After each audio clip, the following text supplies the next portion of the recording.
അതുകൊണ്ട് നാം വല്ലപ്പോഴും ഒഴുകിപ്പോകാതിരിക്കേണ്ടതിന് കേട്ടത് അധികം ശ്രദ്ധയോടെ കരുതിക്കൊള്ളുവാൻ ആവശ്യം എന്ന് എബ്രായർ 2:1 വാക്യം ഇന്നലെ നാം ധ്യാനിച്ചല്ലോ. അതുതന്നെ ലളിത തർജ്ജിമയിൽ നിന്ന് വായിക്കട്ടെ. അതുകൊണ്ട് നാം കേട്ടിട്ടുള്ള സത്യങ്ങളിൽ കൂടുതൽ ശ്രദ്ധിക്കുകയും അവയെ മുറുകെ പിടിക്കുകയും വേണം. അല്ലെങ്കിൽ അവയിൽ നിന്ന് നാം ഒഴുകിയകന്ന് പോകാൻ സാധ്യതയുണ്ട്. ഒന്നുകൂടെ, അതുകൊണ്ട് നാം കേട്ടിട്ടുള്ള സത്യങ്ങളിൽ കൂടുതൽ ശ്രദ്ധിക്കുകയും അവയെ മുറുകെ പിടിക്കുകയും വേണം. നാം കേട്ടിട്ടുള്ള സത്യങ്ങളിൽ കൂടുതൽ ശ്രദ്ധിക്കുകയും അവയെ മുറുകെ പിടിക്കുകയും വേണം. അല്ലെങ്കിൽ അവയിൽ നിന്ന് നാം ഒഴുകി അകന്ന് പോകും. ഈ ലളിത തർജ്ജിമയ്ക്കായിട്ട് ഞാൻ ദൈവത്തെ സ്തുതിക്കുന്നു. ഈ ദൈവവചനത്തിൻ്റെ കേൾവി നമ്മെ ഒരു സുരക്ഷിത താവളത്തിൽ കയറ്റി പാർപ്പിച്ചിരിക്കുകയാണ്. വളരെ കുത്തൊഴുക്കുള്ള ഒരു പുഴയുടെ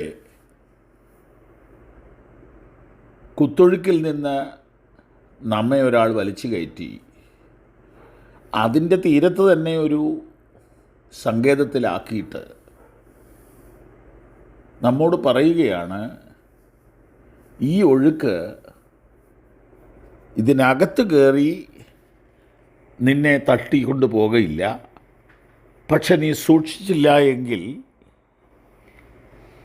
ഒഴുക്ക് അവിടെ ഉണ്ട് എന്ന കാര്യം ഓർപ്പിക്കുന്നത് പോലെ ഈ വചനത്തെ നമുക്ക് ഗ്രഹിക്കാം. നമ്മളെ കർത്താവ് കൃപയാൽ രക്ഷിച്ച് തൻ്റെ സങ്കേത നഗരത്തിൽ ആക്കി എന്നുള്ളത് സത്യമാണെങ്കിലും ഒഴുക്ക് നിന്നിട്ടില്ല.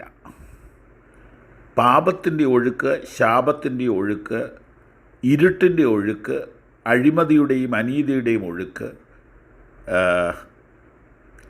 പ്രലോഭനത്തിൻ്റെ ഒഴുക്ക്. ഈ ഒഴുക്കെന്നുള്ള വാക്കിനെ വശീകരണം എന്ന് നമുക്ക് മനസ്സിലാക്കാം. നമ്മുടെ സ്റ്റാൻഡിൽ നിന്ന്, നമ്മുടെ നിലപാടിൽ നിന്ന്, നമ്മുടെ വിശ്വാസത്തിൽ നിന്ന്, നമ്മുടെ ദർശനത്തിൽ നിന്ന്, നമ്മുടെ പ്രതീക്ഷയിൽ നിന്ന് നമ്മെ മനസ്സുകൊണ്ട് അകറ്റിക്കളയുന്ന ആ പ്രലോഭന ശക്തിയെയാണ് ഇവിടെ ഒഴുക്കെന്ന് പറയുന്നത്. ഒഴുക്കിനെതിരെ നീന്തുന്നവരാണ് വിശ്വാസികൾ. ഒഴുക്കിന് അനുകൂലമായി നീന്തേണ്ട കാര്യമില്ല, വെറുതെ കിടന്നാൽ മതി. വിശ്വാസികൾ വെറുതെ ഇരുന്നാൽ അവർ താഴോട്ട് പോകും. സർവശക്തി ഉപയോഗിച്ച് ക്രിസ്തീയ ജീവിതത്തിൽ പൊരുതിക്കൊണ്ടിരുന്നാൽ മാത്രമേ മുന്നോട്ട് പോകാൻ കഴിയുള്ളൂ. ക്രിസ്തീയ ജീവിതത്തെ ഓട്ടമെന്ന് എബ്രായ ലേഖനത്തിൽ പറയുന്നുണ്ടല്ലോ. ഓട്ടം സ്ഥിരതയോടെ ഓടുക. അപ്പോൾ ഇതിനൊരു വിശ്രമമില്ല. ഇതൊരു ആത്മീയ വിഷയമാണ്, ശാരീരിക അധ്വാനമല്ല. മനസ്സുകൊണ്ട് നാം എപ്പോഴും നമ്മുടെ വിശ്വാസത്തെ മുറുകെ പിടിക്കണം. കേട്ടിട്ടുള്ള സത്യങ്ങളിൽ കൂടുതൽ ശ്രദ്ധിക്കുകയും അവയെ മുറുകെ പിടിക്കുകയും വേണം. ദൈവം നമ്മെ സഹായിക്കട്ടെ.